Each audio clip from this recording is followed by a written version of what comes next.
Kita awali dengan informasi pertama, saudara puluhan pengungsi Rohingya kembali tiba di Aceh. Mereka mendarat di perairan Kuala Idi, Aceh Timur.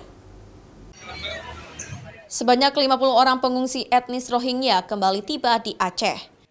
Para pengungsi ini mendarat di kawasan pantai Kuala Idi, Aceh Timur pada Kamis dini hari. Para pengungsi tersebut merupakan laki-laki tanpa adanya perempuan dan anak-anak. Saat tiba di kawasan Kuala Idi, pengungsi ini juga sempat menyebar ke pemukiman warga, sehingga kemudian warga mencari dan mengumpulkan Rohingya tersebut di tempat pendaratan ikan Kuala Idi. Saat tiba di Aceh Timur, sebagian besar pengungsi Rohingya mengalami dehidrasi dan langsung ditangani oleh petugas.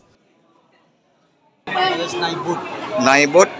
Itu jalan masuk Thailand itu sudah rusak, bot itu sudah rusak.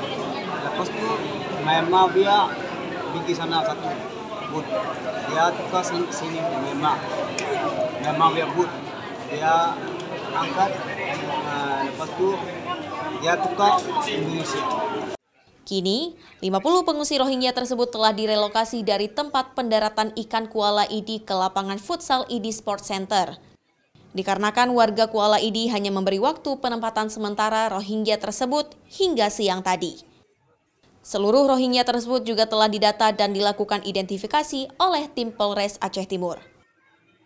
Zikri Maulana, Kompas TV, Aceh Timur.